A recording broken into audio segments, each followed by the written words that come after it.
अल्लाहुम्मा सल्ली अला सय्यिदिना मुहम्मद या रब्बि सल्ली व सल्लिम दाइमन अबदन अला हबीबी।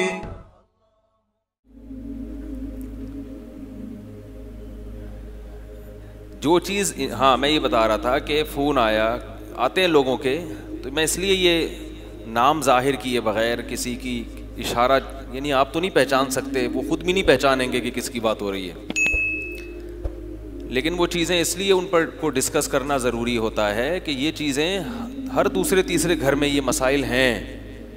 कहीं अब्बा खर दिमाग हैं तो कहीं मियाँ साहब का मीटर शार्ट रहता है, कहीं बेगम साहिबा सेट नहीं है, कभी कहीं औलाद बिगड़ी हुई है, कहीं बॉस का मूड सही नहीं रहता, आपने पूरे मक्खन के डब्बे खाली कर दिए बॉस के ऊपर मगर बॉस का मूड सही नहीं, कहीं मस्जिद के इमाम से बेजार हैं, कहीं इमाम कमेटी से बेजार है, कहीं बॉस जो उसके मुलाजिमीन हैं, एम्प्लॉयज़ हैं, उनसे परेशान हैं। तो कुछ ना कुछ टेढ़ा मेढ़ा दुनिया में चलता ही रहता है। हुक्मरानों से परेशान है, यार फिर वही आ गया दोबारा अगले 5 साल के लिए, ठीक है ना।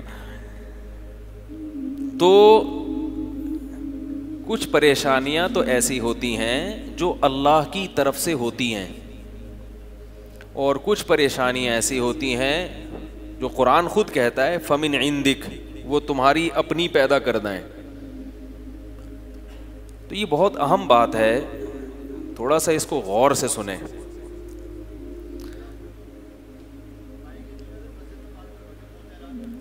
अब तो बहुत सारी बाइकें खड़ी हुई हैं तो आधा मजमा उठ के चला जाएगा, आइंदा के लिए कर लेते हैं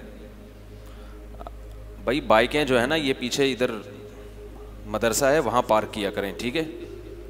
अभी तो हो गया, गलत पार्क हो गई, लेकिन आइंदा क्या करना है आपने, ये जो गली है ना यहाँ जो आपने बाइकें खड़ी की हुई हैं तो घुमा के लाएं, मस्जिद का दूसरा गेट खुला मैदान है उसमें बाइक खड़ी करें, बाइक महफूज भी हो जाएगी और ये रोड बंद भी नहीं होगा। ये रोड बिल्कुल ब्लॉक हो जाता है, आने जाने वालों को तकलीफ होती है। आइंदा कर लें, अभी सब जाएंगे तो फिर बड़ा लंबा हिसाब किताब हो जाएगा। तो अब फ़ोन आते हैं कि अब्बा का मीटर क्या रहता है, हर वक्त शार्ट रहता है। तो मेरी अब मीटर की दुकान तो है नहीं बिजली के महकमे में मैं जॉब करता हूँ, तो भाई वो वाला मीटर निकाल के अब्बा का, मैं मुफ्ती साहब हूँ, मैं उनका मीटर चेंज कर दूँ। तो इस तरह के और भी कॉल्स आती हैं, मेरा ये मसला है हल नहीं हो रहा, मेरा ये मसला है हल नहीं हो रहा। ये तो शुक्र है कि मुझे कॉल कर लेते हैं, किसी रूहानी बाबा को कॉल करते हैं तो वो फिर टाइट तरीके से उल्लू बनाते, कहते हैं अच्छा ये मसला है, नोट कर लें। वो नंबर भी दे देता आपको कि मसला नंबर ये है आपका, आइंदा जब फ़ोन करें तो डायरी में आपके मसाइल लिखे हुए हैं, तो आप नंबर या बता दें, उस नंबर से मैं खुद ही निकाल लूँगा क्या क्या मसाइल हैं। कुछ मसाइल तो आपके हैं, कुछ मैं आपको पैदा करके मज़ीद दे दूंगा। असल में दिल में नीयत ये होती है कि ये तो आपके मसाइल हैं, कुछ वो हैं जो अब शुरू होने वाले हैं, ठीक है ना, जो अब शुरू होने वाले हैं।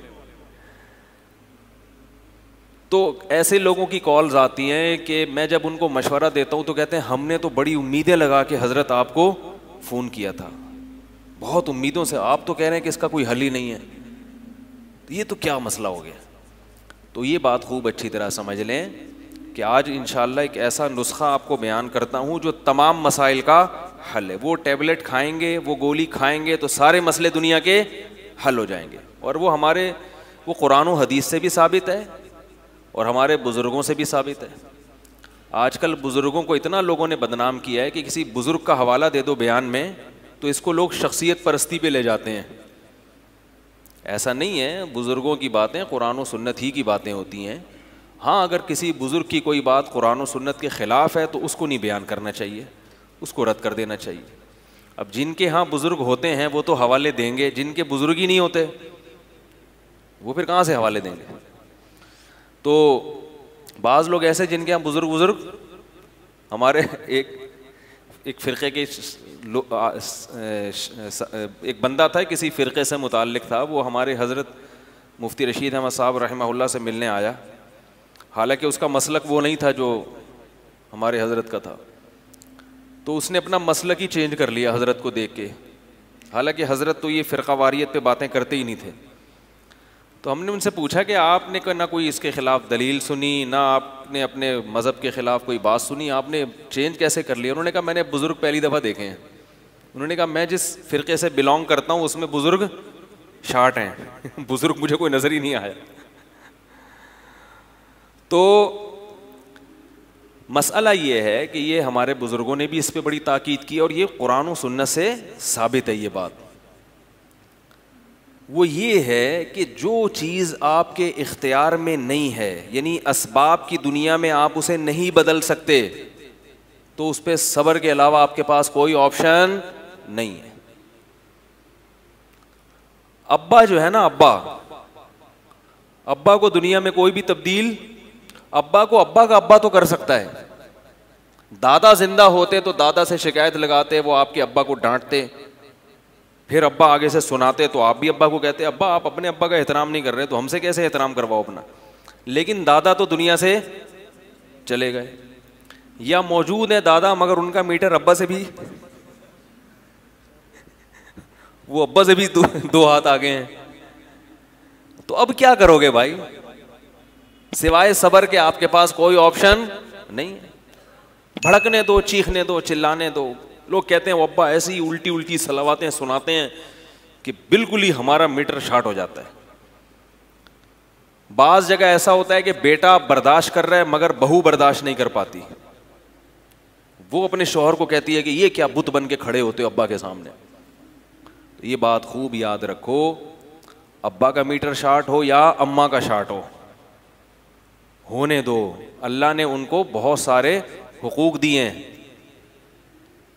उन्होंने जो आपको पाल पोस के जवान कर दिया, खिला दिया, पिला दिया, अब उनका हक है कि उनका मीटर शॉर्ट चलता रहे। ठीक है, उन्हें तो चाहिए कि वो ऐसा ना करें, मगर ये तो उनके सोचने की चीज़ है ना। वो नहीं सोच रहे तो मुझे लोग कहते हैं मेरे अब्बा को समझाएं। मैं कहता हूं आपके अब्बा का मैं अब्बा थोड़ी हूं जो उनको समझाऊंगा। मैं आपके अब्बा का अगर अब्बा होता तो मैं उनको समझाता। वो कहते नहीं आप मुफ्ती साहब हैं। मैंने कहा मैं आपकी नज़र में मुफ्ती साहब हूं, आपके अब्बा की नज़र में मेरा वो मुझसे अकीदत नहीं करते। हर आदमी हर एक से थोड़ी अकीदत रखता है। आपको मुझसे मोहब्बत है, ज़रूरी थोड़ी आपके अब्बा को भी हो। हमारे हजरत एक बड़ी प्यारी बात बताया करते थे कि जब कोई आपको हदिया दे ना, हदिया, तो ये पूछो ये अपने पैसों से है या अब्बा के पैसों से है। बाज़ दफ़ा कमारे छड़े छाट जो जिनकी इनकम नहीं होती वो अब्बा से पैसे ले लेके मुफ्ती साहब को हदिया दे रहे होते हैं। तो फरमाया कि उनके अब्बा को ज़रूरी नहीं कि आपसे अकीदत हो। फिर वालदैन को ये चीज़ क्या लगती है? बुरी लगती है कि हमारा बेटा हमसे पैसे लेके फलां को दे रहा है, तो ये गलत हो जाता है। तो ये बात खूब अच्छी तरह जहन में रख लें कि वालिदैन ने आपको पाल पोस के बड़ा कर दिया। अब अगर वो उल्टी सीधी सुना रहे हैं, मोहब्बत से समझा दें, किसी को कह दें कि भाई अब्बा को बोलो अब्बा थोड़ा सा हाथ हल्का रखें, हमसे बर्दाश्त नहीं होता। इतनी कोशिश कर ली और अल्लाह से दुआ मांग ली, फिर भी अब्बा सही नहीं हो रहे, तो फिर अब्बा को सही करने की फिक्र, बोलो भाई छोड़ दें। रहा ये मसला कि ये तो माहौल ख़राब हो रहा है, तो होने दें। जो चीज़ आपके इख्तियार में नहीं है आप उसकी फ़िक्र अगर करेंगे तो टेंशन के सिवा कुछ भी हासिल नहीं होगा। और अपने इख्तियारात से बढ़कर अगर काम करेंगे तो जितनी टेंशन अभी है उससे ज़्यादा बड़ी टेंशन पैदा हो जाएगी, उससे ज़्यादा बड़ी टेंशन पैदा हो जाएगी। आप अपने इख्तियार से हट के अगर काम करेंगे, यही वजह है कि बात कहाँ से कहाँ निकल रही है। ये जो अभी दुनिया में हालात ख़राब हुए हैं ना, मुसलमानों के हक़ में भी बहुत हालात ख़राब हुए हैं। इसमें ये तो ठीक है कि जालिम हुकूमतों का बहुत बड़ा किरदार है, मगर बहुत सारी जगह ऐसी हैं कि जहाँ अवाम ने हुकूमत को सुधारने के लिए वो तरीका इख्तियार किया जिसका अवाम को इख्तियार नहीं था और लेने के देने पड़ गए। अभी शाम के हालात आपके सामने हैं। वहाँ की हुकूमत जालिम है, इसमें कोई शुबा नहीं है, बदतरीन जालिम है। अल्लाह उनको हिदायत है, हिदायत के काबिल नहीं है तो तबाह बर्बाद करे, इबरत का निशान बनाए जो जुल्म वो कर रहे हैं। और अइम्मा हजरात को चाहिए कि कोशिश करके कुनूत नाज़िला का एहतमाम करें फजर की नमाज में। तो शाम की हुकूमत है जिस तरह से जुल्म कर रही है, उसके खिलाफ बद्दुआ करना तो बहरहाल इतनी तो हम में ताकत है ना कि बद्दुआ कर सकते हैं। पहले तो कोशिश करें अल्लाह हिदायत दे, नहीं है तो अल्लाह इनको तबाह बर्बाद करे। लेकिन ये हो रहा क्यों है? जालिम को मौका किसने दिया? इतनी तहरीकें हैं वहां मुसल्ला जिहाद के नाम पे लड़ रही हैं कि उन तहरीकों को कुचलने के लिए फिर हुक्मरान ये नहीं देखते कि ये तहरीक का आदमी है या आम आवाम है, वो बम बरसाए चले जा रहे हैं। उन्हें जहां भी शुबा होता है कि इस इलाके में कोई छुपा हुआ है बागी, वो पूरा इलाका तबाह कर देते हैं। तो जहां शाम की हुकूमत का जुल्म है जिसमें दो राय नहीं हो सकती, वहां वो लोग भी तो इन हालात के जिम्मेदार हैं कि उन्होंने ऐसे मौके पर अलम जिहाद क्यों बुलंद किया कि जिसको ठिकाना लगाना उनके बस में नहीं है। ये बातें करना भी बड़ा मुश्किल है, इसको हजम नहीं होती लोगों को ये बातें। मुझे लोग कहते हैं कि आप जिहाद पर बयान क्यों नहीं करते कि शाम में जिहाद करें। कौन सी तंजीम के साथ जाएगा इंसान? किस किस इतनी तंजीमें हैं वहां पे और इतना आपस में इख्तलाफ है कि बड़े बड़े उलमा परेशान है कि इनमें सही कौन है और गलत कौन है। तो ये सारी चीजें कोई भी तहरीक शुरू करने से पहले सोचनी चाहिए कि मैं जब ये काम करूंगा तो ऐसा ना हो कि उसका नाजायज फायदा कोई और उठा ले। लीबिया में देखो क्या हुआ है। मामर कज़ाफी जो था जालिम था, अय्याश था, जो भी था, लेकिन संजीदा उलमा कहते थे कि इसको बर्दाश्त करो, इसको तब्दील करने की आप में ताकत और क़ुव्वत नहीं। अगर तब्दीली की कोशिश करो तो सिर्फ एहतजाज और धरने की हद तक, जबरदस्ती मत करो। लेकिन जो जज्बाती लोग थे वो नहीं माने। उन्होंने कहा ये अय्याश है, उसकी यूट्यूब पे क्लिप आना शुरू हो गए, देखो शराब और लड़कियों के साथ घूम रहा है और ये कर रहा है और वो कर रहा है। अब ये क्या है कि लेबल बहुत अच्छा है मगर इसके नताइज क्या निकलने वाले हैं? खतरनाक। अय्याश हाकिम है, ये आज से थोड़ी अय्याश हुक्मरान है। हर दौर में कोई ना कोई ऐश परस हाकिम रहा है मुसलमानों का। उसके बारे में कुरान और सुन्नत की जो तालीमात हैं वो ये नहीं है कि उस हाकिम को आप तलवार की जोर से बदल दें, क्योंकि हुकूमत के पास बहुत ताकत होती है, बहुत पावर होती है। अगर आप हुकूमत के खिलाफ असलहा लेके खड़े होंगे तो हुकूमत आपको भी मारेगी और गरीबी में बहुत सारे बेगुनाहों को भी मार देगी। वो ऐसे मौके पर हमें जो हदीस से जो चीज मिलती है नबी सल्लल्लाहु अलैहि वसल्लम से, वो क्या है कि जालिम हाकिम के सामने आपके पास सब्र के अलावा कोई ऑप्शन, बोलो भाई, नहीं है। एक साहब मुझे कहने लगे कि आप ये बातें करते हैं कि हुकूमत के खिलाफ बगावत जायज नहीं है। अब देखो शाम में बगावत हुई तो क्या नतीजा निकल रहा है उसका? वो जालिम था, मैं मानता हूं बशारुल असद जालिम था और जालिम है, लेकिन उसको जुल्म का, इतने ज्यादा जुल्म का मौका किसने फराहम किया? ये तो उन लोगों ने फराहम किया ना जिनमें ताकत नहीं थी और मुसल्लह तहरीक शुरू कर दी उन्होंने, असलहे के जोर पे जनाब लड़ना शुरू कर दिया। लोग कहते हैं वो पहले से जुल्म कर रहा था मगर इतनी नौयत का नहीं था। उस जुल्म को बर्दाश्त करना आसान था और इस जुल्म को बर्दाश्त करना, ये तो वीडियो देखना मुमकिन नहीं है। फेसबुक पे जो वीडियोस आती हैं वो देख के, मेरे पास तो रात को अगर वीडियो आए तो मैं रात को कभी नहीं देखता, मुझे पता है देखी तो नींद गायब, ऐसी कंडीशन होती है। जो वीडियो देखकर नींद गायब हो रही है तो जो अपनी आंखों से देख रहे होंगे, जिनके बेटे मर रहे हैं, जिनके बच्चे कत्ल हो रहे हैं, उन पे क्या गुजर रही होगी। तो इसलिए ये सारी जो फसादात होते हैं वो क्यों होते हैं? जो बुनियादी रूह क्या है जिस पर मैं आज बात करना चाह रहा हूं कि जो चीज आपके इख्तियार में नहीं है आप वो काम करना, बोलो भाई, शुरू कर दो। अब एक साहब आ गए कि यार मुझे रोजगार नहीं मिल रहा, मेरी बीवी क्या कह रही है, आपका बयान सुन के कह रही है मुझे क्या दो, तलाक दो। तो अल्लाह के बंदो, वो बेचारे को, वो मेहनती है, नहीं मिल रहा रोजगार, तो बीवी का तो मतलब ही यही है कि वो गुर्बत में और मालदारी में हर हाल में शौहर के साथ वफा करती है। गर्लफ्रेंड में और बीवी में यही तो फर्क है। हाँ वो है ही अपाहज, कमबख्त, पोस्ती, वो करता ही नहीं है, वो एक अलग बात है, लेकिन वो मेहनती है। अल्लाह की तकदीर गालिब आ गई, उसको जॉब नहीं मिली, तो जैसे वो सूखी रोटी पे गुजारा कर रहा है, औरत को भी चाहिए उसके साथ सूखी रोटी पे गुजारा करे। इसी तरह बीवी में कोई अल्लाह की तरफ से ऐब पैदा हो गया तो अब भाई बर्दाश्त करो उसको। वफा का तकाजा है कि वो तो, अगर वो ऐब पैदा ना होता तो वो आपके साथ रहती ना, और आप में अगर ऐब पैदा हो जाता तो भी रहती। अब उसमें ऐब पैदा हो गया तो सब्र करो, बर्दाश्त करो। कितने लोग हैं बीवी को फालिज हो गया, 20-20 साल उस फालिज ज़दा औरत के साथ गुजारा किया उन्होंने। तो मैंने जो ये बयान किया था उसका ये मतलब नहीं था जो बाज लोग उसका गलत मतलब ले रहे हैं। शौहर बेचारा बेरोजगार हो गया, अपनी हमाकतों से नहीं, वैसे ही हो गया कुदरत की तरफ से।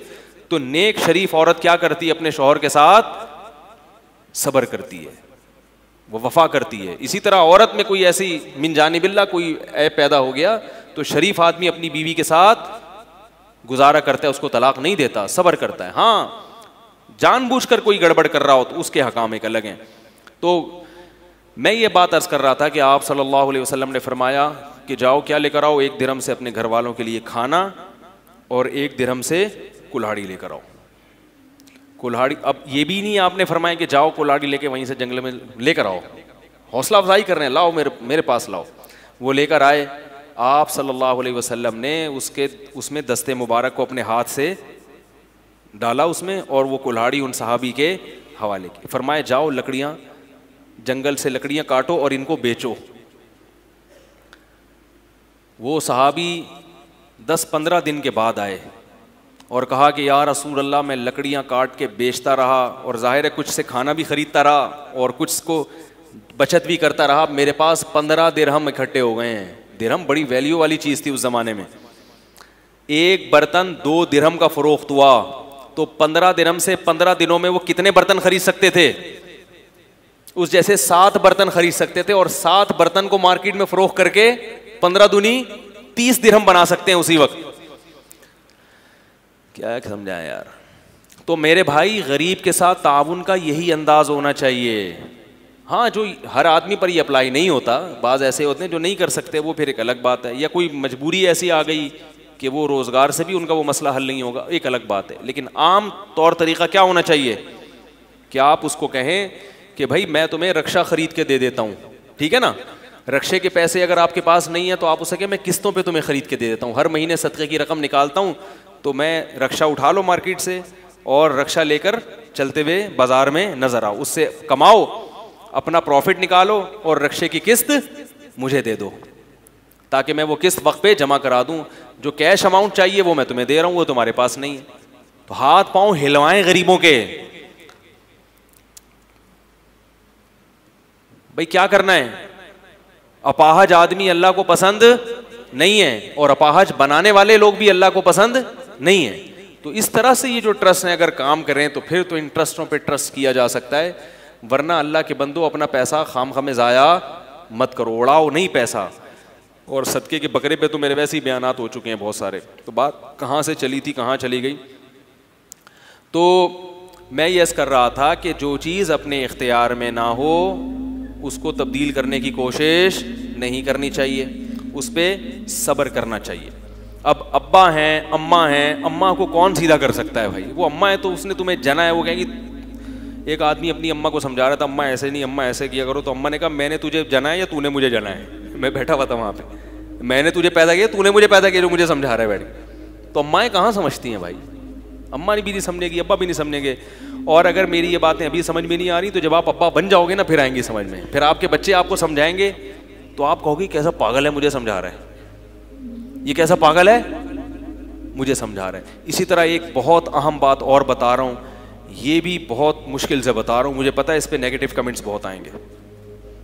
देखो, बाप अगर जिम्मेदार है, समझदार है, उसने सारी ज़िंदगी आपको खिलाया पिलाया, तो जब आप बैरून मुल्क जाते हो तो घर का खर्चा अब्बा के नाम से भेजा करो। अब्बा से कहो कि अब्बा ये मैं पैसे भेज रहा हूँ, ये पैसे आप मेरी अम्मा पे भी खर्च करें और मेरे दीगर बहन भाइयों पे भी खर्च। बाज़ लोग क्या करते हैं कि पैसा अम्मा को भेजना शुरू कर देते हैं, इससे बाप के जज्बात को बहुत ठेस पहुंचती है कि मैंने सारी जिंदगी खिलाया पिलाया, अब मेरा बेटा मुझे देने के बजाय किसको दे रहा है? मां को दे रहा है। तो ये यानी ये वही समझ सकता है जिस पे गुजरती है, क्योंकि सरबरा का उनसर अल्लाह ने जब मर्द में रखा है ना तो मर्द चाहता है कि खर्चा किसके हाथ से हो? मेरे हाथ से। सारी जिंदगी खिलाया, अब वो मातहत बन के खाना शुरू कर देगा तो वो फिर बहुत गुस्सा होता है उसका, क्योंकि बाप ने आप पे जितना खर्च किया है ना सारी जिंदगी, उसको आप कैलकुलेट कर ही नहीं सकते। माँ ने आपकी जिस्मानी खिदमत की है तो माँ को जिस्मानी खिदमत बहुत ज्यादा दो। समझ में नहीं आ रही बात? तो लोग क्या करते हैं कि जब कहीं अच्छी अर्निंग शुरू हो गई तो वो क्या कह अम्मा को पैसा भेजना शुरू कर देते हैं। तो जो अम्मा के पैसे हैं ना वो भी अब्बा ही को दो। नहीं आ रही बात समझ?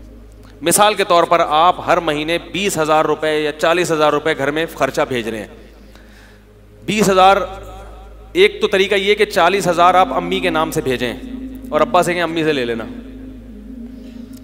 अब्बा तो फिर मीटर तो अब्बा का शॉर्ट होगा। ये फितरी चीज है, इसका कोई लॉ नहीं है, कानून। अगर आप दलाइल की दुनिया में मैं समझाना चाहूंगा, नहीं, दलाइल में आजिज आ जाएंगे।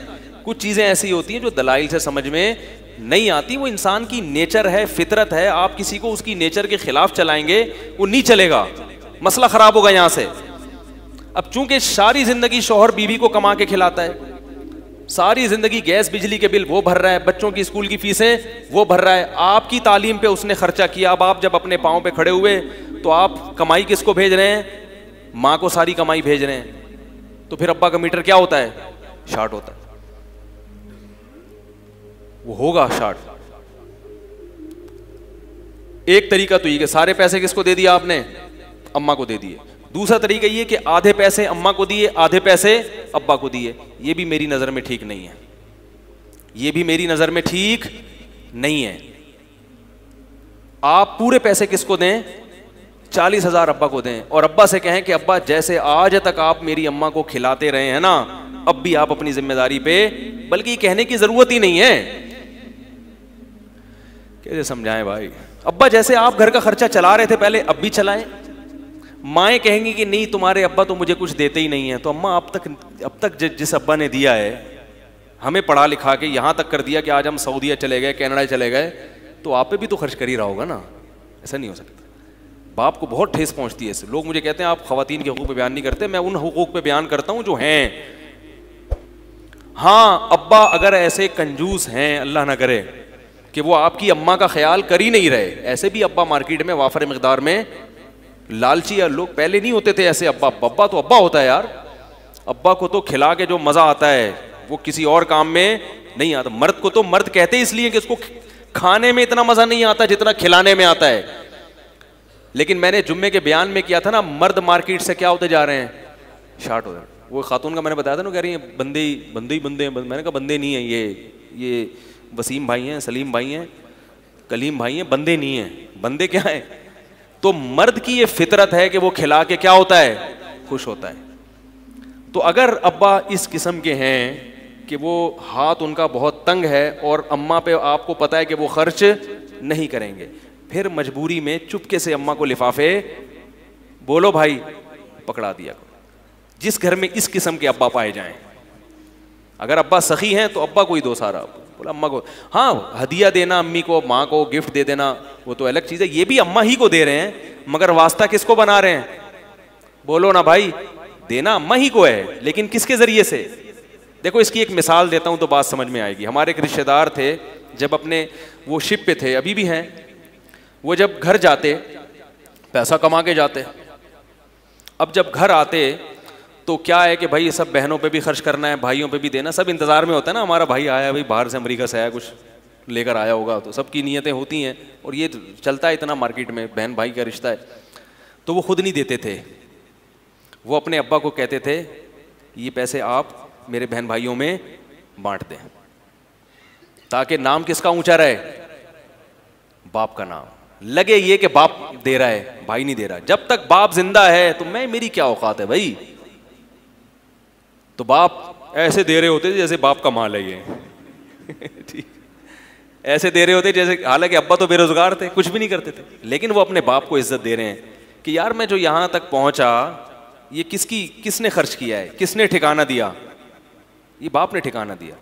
तो अब मेरे बहन भाइयों पे भी खर्च होगा तो नाम किसका इस्तेमाल होगा? बाप का। रहा ये मसला कि भाई मेरा तो नाम नहीं आ रहा, क्या करना है नाम का यार? बाप को अभी इज्जत दे दो। जब तक घर में बाप मौजूद है तो बाप बनने की कोशिश क्यों कर रहे हो? घर में दो बाप अच्छे लगते हैं? एक घर में जैसे दो सरबरा अच्छे नहीं लगते, जो वजीर आजम एक गवर्नमेंट में, एक हुकूमत में दो सदर अच्छे नहीं लगते, चीफ ऑफ आर्मी स्टाफ एक ही होता है, तो बाप भी घर में एक ही होना चाहिए। समझ रहे हो कि नहीं समझ रहे? तो मुझे ये उनकी अदा बड़ी अच्छी लगती थी और इसकी वजह से अल्लाह ने उनको नवाजा भी बहुत ज़्यादा। और बाप की दुआएं अलग लगती हैं। अब रहा माँ का हक, तो माँ का हक, हुकूक अल्लाह ने दोनों के रखे हैं, लेकिन दोनों के हुकूक का स्टाइल मुख्तलिफ है, दोनों का अलग है। माँ के साथ क्या करना है, मैं ये नहीं कह रहा उनको अलग से पैसे बिल्कुल ही ना दें, जाहिर है माँ को भी पैसे देने चाहिए, लेकिन जो मेजर खर्चा जो आप भेज रहे हैं ना, उसकी बात कर रहा हूँ। ये नहीं कि माँ को आप पैसे देना ही छोड़ दें या उसे कोई गिफ्ट देना ही छोड़ दें, ये तो बिल्कुल गलत है। थोड़े बहुत तो ठीक है, लेकिन एक जो बड़ी रकम है, जो घर में आप खर्चा चलाने के लिए जो अमाउंट भेज रहे हैं, वो अमाउंट किसके हाथ में आना चाहिए? बाप के हाथ में आना चाहिए, वरना उसको बहुत तकलीफ होती है और वो तकलीफ होने में हक बजाने पे, हक बजाने पे।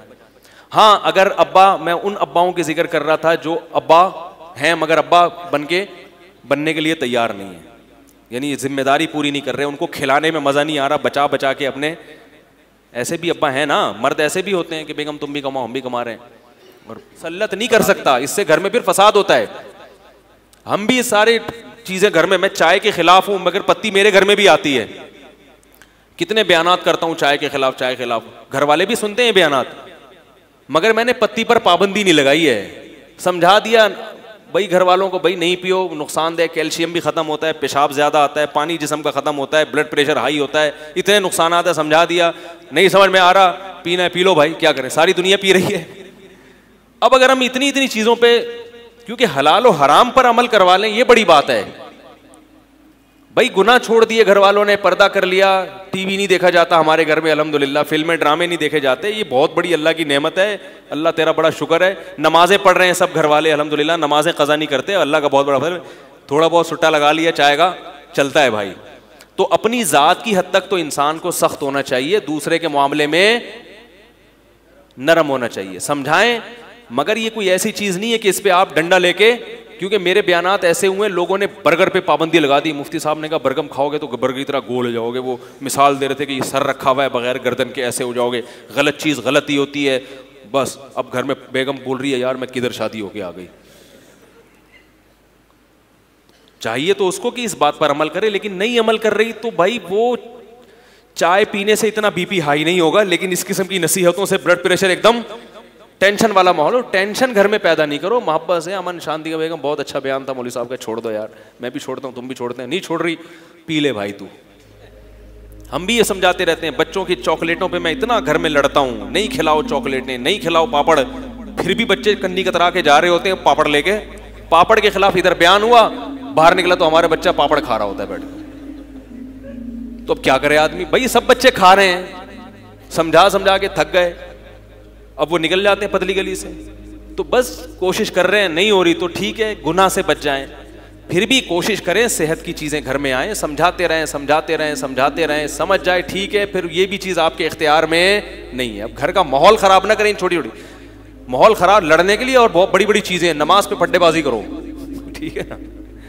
बेगम साहिबा जनाब वो सुबह से शाम मोबाइल पे गप्पे लगाती रहती हैं, कान ख़राब हो रहे हैं और घर में टाइम ही नहीं दे रही हैं, आपकी खिदमत ही नहीं कर रही, बड़ी बड़ी चीज़ों में खिदमत। तो छोटी खिदमत के मामले में मेरा ये जो ख़वातीन मुझ पर इल्ज़ाम लगाती हैं, इनके हुकूक़ पर मैं बात नहीं करता, मेरा ज़र्फ़ ख़वातीन के मामले में इतना बड़ा है कि मैं अगर ख़वातीन के मामले में आपको वो जो मेरा ज़र्फ़ है वो बताना शुरू कर दूँ तो आप कहोगे यार ये हमारी औरतों को बिगाड़ रहा है।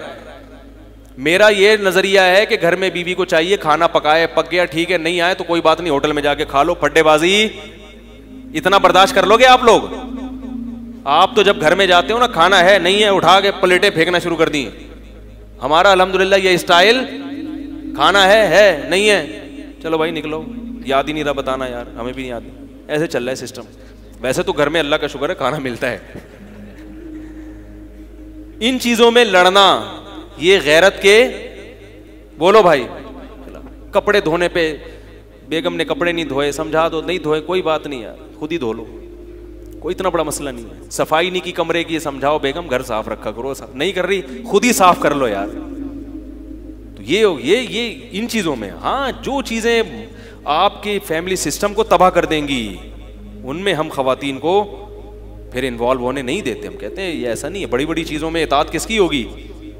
कमाई नहीं, जॉब नहीं करने देंगे खवातीन को, जॉब का इतनी आज़ादी दे दी कि जॉब करें, तो इसमें औरत ही का नुकसान है। मर्द अपाहज हो रहे हैं खवातीन की जॉब की वजह से, मर्दों को औरत की कमाई उनके मुंह को लग रही है, बाहर का माहौल खराब हो रहा है, बेहयाई फैल रही है।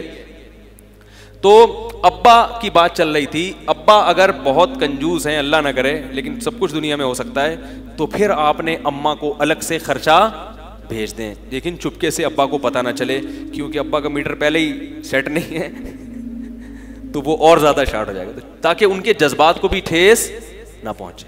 तो ख्याल तो अम्मा का भी करना है आपने, अब्बा का भी। बाकी कुछ चीजें ऐसी हैं जो शरीयत ने माँ को हक ज्यादा दिया है। हदीस में आता है ना, माँ का हक 3 गुना ज्यादा है। तो वो किस चीज में है? हुस्न अखलाक में। किस में है? हुस्न अखलाक। जो जबान से जिन चीज़ों का ताल्लुक है, खिदमत से जिन चीज़ों का ताल्लुक है, वो इतना नरम लहजा इख्तियार करना है माँ से बात करने में, इतनी मीठी बोली बोलनी है कि अब्बा से जो बात करते हुए जो आप जितनी शक्कर मिलाते हैं ना अपने कलाम में, 1 चम्मच मिलाते हैं, तो अम्मा से बात करते हुए उस कलाम में 3 चमचे मिलाने हैं आपने। फिर आपने अम्मी से अपनी बात करनी है, लाड प्यार वाला मामला करना है अम्मा से। जब अम्मा बैठी भी हो, उसकी गोद में सर रख के लेट जाओ। अब्बा की गोद में अगर सर रखा आपने, तो अब्बा का मीटर फिर क्या हो जाएगा? अब्बा को इस किस्म के लाड चाहिए नहीं होते हैं भाई। हुकूक तो दोनों के हैं, लेकिन स्टाइल दोनों का क्या है? अब्बा को ये वाले लाड नहीं चाहिए थे, मेरा बेटा आ रहा है गोद में, अब्बू अब्बू कितने, बब्बू गया हटा पे उधर जा, बुआ आ रही है तेरे कमबख्त, बगलें साफ कर लिया कर कभी ठीक है।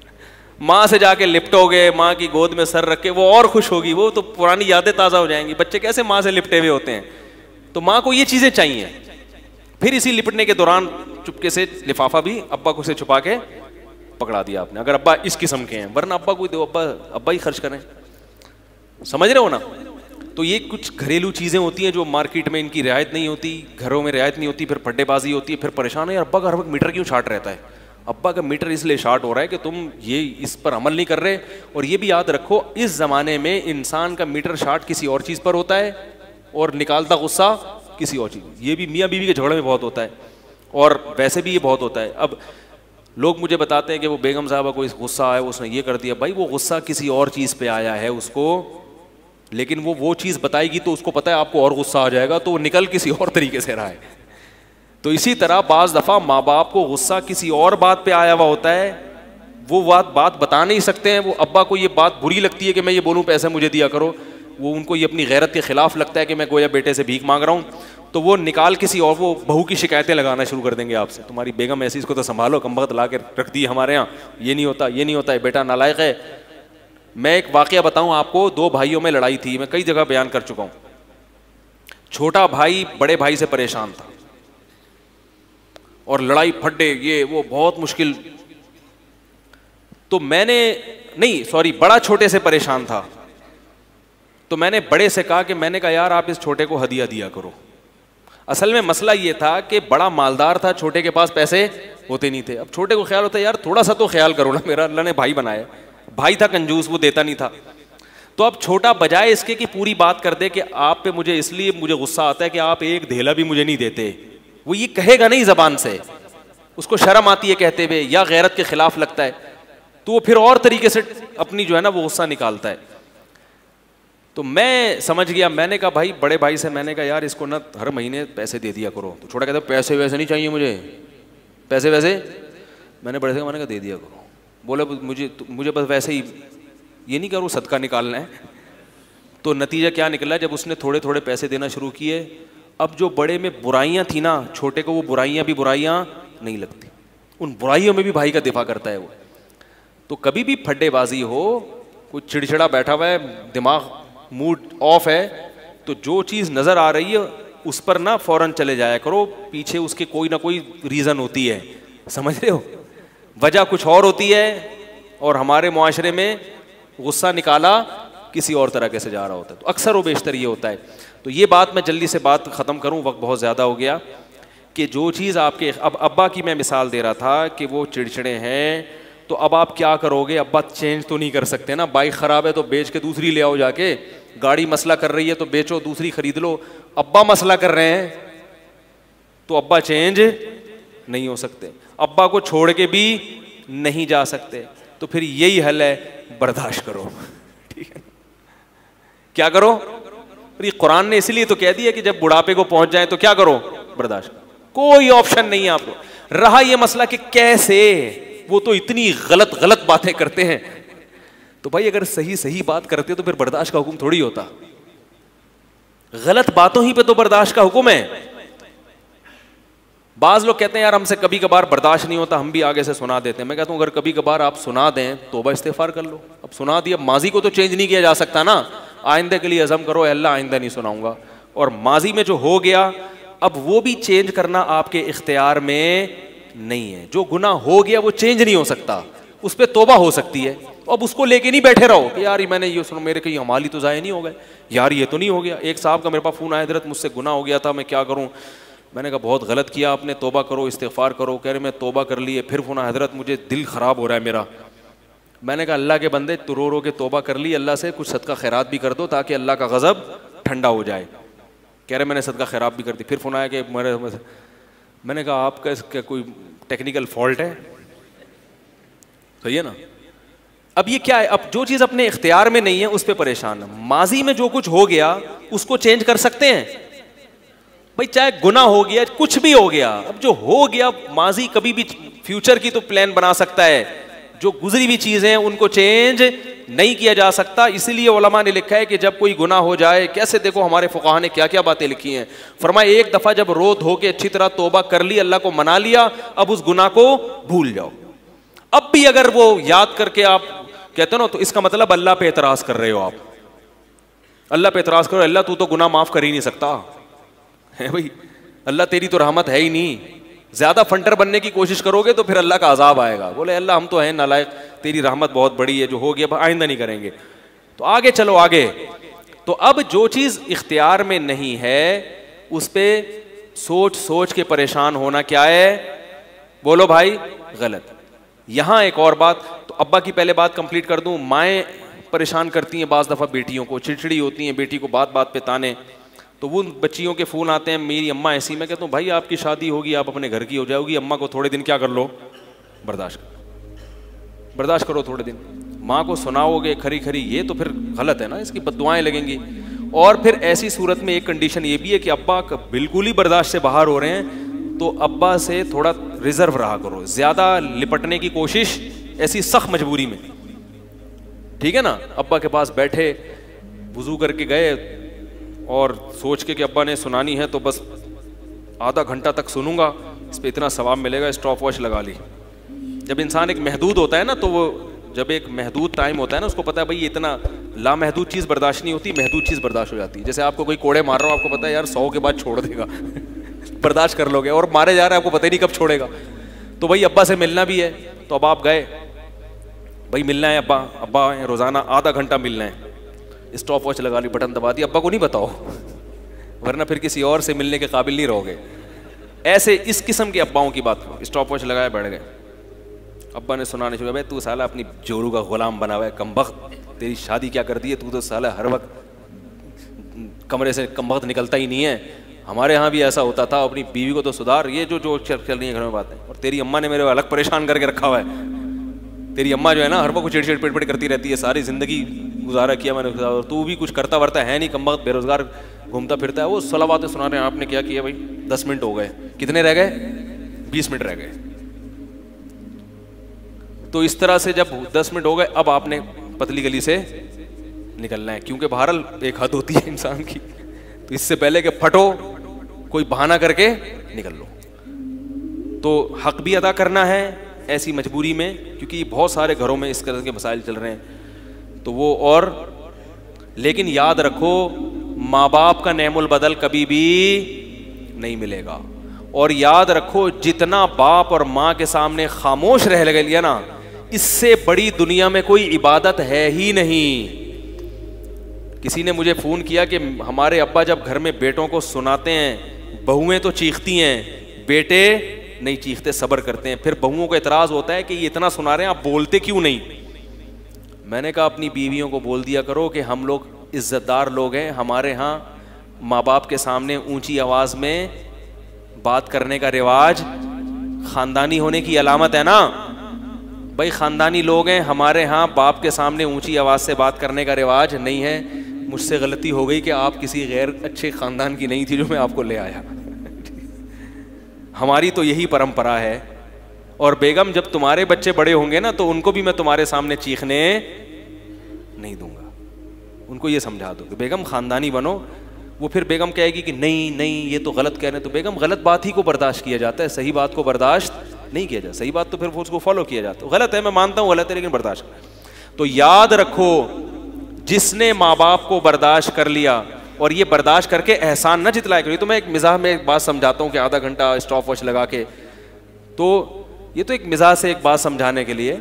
लेकिन जितना देर आपके उनके पास गुजर रहा है वो सलावातें सुना रहे हैं, हिम्मत तो ये कि मुस्कुरा के सहो। मैं एक पठान का वाकया सुनाता हूँ ना, दादा ने उठा के जूता मारा तो वो मुझे हंसता हुआ वाकया सुना रहा है। कह रहे हमें हमारे दादा का मीटर किसी भी वक्त क्या हो जाता है, शार्ट हो जाता है। वो अपना वाकया सुना रहा था मुझे हंस हंस के। कह रहे हम सब, एक तो माशाल्लाह उनकी नस्ल बहुत होती है। कह रहे हैं हमारे सब, मेरे अब्बा भी बैठे हुए, चाचे भी बैठे हुए और हम लोग भी बैठे हुए, और दादा साहब जो थे ना उनको निस्वार नहीं मिली होगी, क्या होगा, मीटर शार्ट होगा। मैंने कहा फिर क्या? वो कह रहे दादा ने उठा के जूते मारना शुरू किए। वो हंस हंस के सुना रहा है, कह रहे हम कमरे से भाग रहे हैं यार, हमारे न लग जाए। मुझे इतना अच्छा लगा। मैंने कहा खानदानी होने की, बोलो भाई, अलामत है। ये किसकी अलामत है? खानदानी होने की अलामत है कि दादा ने ठुकाई लगाई और हंस हंस के, जिसमें तकब्बुर होता है वो कहता है हमारे दादा को तो इस उम्र में भी शर्म नहीं आती बच्चों को मारते हुए। अगर गैर खानदानी होता तो क्या कह रहा होता, यार हमारे दादा को तो ये भी ख्याल नहीं। और फिर जो दादा का बेटा है ना, बाप, वो क्या कह रहा होता कि मेरे जवान बच्चों के सामने दादा मुझे सुनाता है, कम से कम इन्हीं का ख्याल कर लिया होता। तो याद रखो, जितना बर्दाश्त करोगे उतना क्या होगा, आप ही की आखिरत बनेगी, दुनिया भी संवरेगी। माँ बाप को जो बर्दाश्त करता है, हदीस से साबित है कि दुनिया में भी उसका अजर मिलता है। एक आखिरी वाकया सुना के अपनी बात खत्म करता हूं। जहन से वाकया निकल गया, बड़ा दिलचस्प वाकया था, दुआ करें याद आ जाए। बड़ा दिलचस्प वाकया था, वो बहुत सबक आमोज था। क्या बात कर रहा था मैं इसलिए वो कह रहा हूं ताकि मुझे वो वाकया जहन में आ जाए। यानी वो ये ताना देते हैं ना कि दादा ने हमारी ठुकाई लगाई, दादा हमारी ठुकाई लगा रहे हैं। नहीं, दादा का मीटर शार्ट हो गया, वो तो होता ही रहता है। दादा ने ठुकाई लगाई तो बड़े हंस हंस के बता रहा था। इस पर एक वाकया याद आया था, एकदम शार्ट हुआ है।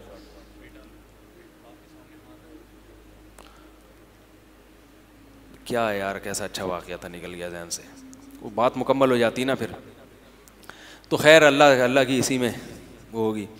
तो अब ये चीज़ क्या है, आपके इख्तियार में इसको तब्दील करना मुमकिन नहीं है। तो जब आपके इख्तियार में नहीं है तो अब सब्र के अलावा कोई ऑप्शन नहीं है। अब यहाँ एक आखिरी बात कि लोग कहते हैं कैसे सब्र करें, हमारी तो ज़िंदगी। हाँ, एक ख़वातीन के बारे में बताऊँ कि शौहर बाज़ दफ़ा गड़बड़ ज़ालिम होते हैं। तो ये जो मैंने कहा ना कि नाकाबिल बर्दाश्त है तो अलहदगी इख्तियार कर लें, तो ये जब है कि जब ऐसा ना हो कि अलहदगी इख्तियार करके उससे बड़ी मुसीबत में ना पड़ जाए कहीं। बाज़ दफ़ा ये भी होता है कि अलहदगी इख्तियार की तो फिर दोबारा कोई रिश्ता ही नहीं मिल रहा, तो ऐसी सूरत में क्या करना है? अव्वल तो वैसे भी कोशिश हत्तल इम्कान घर को जोड़ने ही की करनी है, तो उसमें भी यही है कि भाई हमारे पास अब हम इसकी इस्लाह कर नहीं सकते, हमारे पास बर्दाश्त के अलावा कोई ऑप्शन नहीं है। तो अब शैतान ये वर्गलाएगा, शैतान कहेगा हूँ कैसे बर्दाश्त करें, क्या करें? तो शैतान को ये समझाने कि दुनिया मज़े उड़ाने की जगह नहीं है। वो जो साहब थे ना, फ़ोन आया था कि मेरे अब्बा का मीटर शार्ट रहता है, कैसे बर्दाश्त करें? मैंने कहा देखो मेरे भाई, दुनिया में सारे मसले किसी के भी हल नहीं होते। हमारे हुक्मरान कितने परेशान रहते हैं कि नहीं रहते? कोशिश में लगे मैं अगले 5 साल के लिए आ जाएं, सुप्रीम कोर्ट से ऑर्डर आ जाते नहीं आ सकते, कितनी टेंशन। तो जब हुक्मरान जिनके हाथ में ताकत है, जिनके पास दौलत है, वो अपने सारे मसाइल दुनिया में हल नहीं कर पाते, तो हमारी क्या औकात है? हम कैसे सारे मसलों को हल करेंगे? जो मसला हल हो सकता है वो कर लें, जो नहीं हो सकता उससे दोस्ती लगा लें। मैं ठीक है, यही मसले, अब मैं इसी मसले के साथ मैं रहूँगा, और उस पर सब्र करें। क्या सोच के कि दुनिया मुसाफिर खाना है, थोड़े दिनों में मर जाना है, सारे मसाइल खुद ब खुद मरते ही ख़त्म। एक खातून का फ़ोन आया, मेरी सास का ये मसला, मेरे फलाने का। मैंने कहा आपकी उम्र, उनकी 45 साल उम्र थी, मैंने कहा 10-15 और रह गई है। उस शुगर उन्होंने सही उम्र बता दी अपनी, यानी मेरी 45 साल की। मैंने कहा कितने रह गए? जहाँ इतना बर्दाश्त किए 10-15 साल है, गुजारा चलाओ, और उस दौरान आपके बच्चे भी बड़े हो जाएंगे। तो जब औरत के बच्चे बड़े हो जाते हैं तो वैसे भी वो बच्चे सहारा बन जाते हैं उसका। तो मैंने कहा 10-15 रह गए, वो मैंने कहा वो भी जब है जब यानी यकीनी कोई हादसा ना हो, वरना इससे पहले भी दुनिया से जाने का इम्कान मौजूद रहता है। एक साहब ने कहा मैं सारी ज़िंदगी कैसे बर्दाश्त करूंगा। मैंने कहा सारी ज़िंदगी नहीं, आप 35 साल के हो गए, पूरी ज़िंदगी से 35 को माइनस कर दें, थोड़ी सी रह गई है ठीक है ना। तो ये सोच सोच के क्या करेगा इंसान, सब्र करेगा, यार जाने दो। फिर भी टेंशन होती है, मगर इतनी नहीं होगी कि डिप्रेशन का मरीज बन जाए, गोलियां खाना शुरू कर दे। इससे कम से कम इंशाअल्लाह हिफाजत हो जाएगी।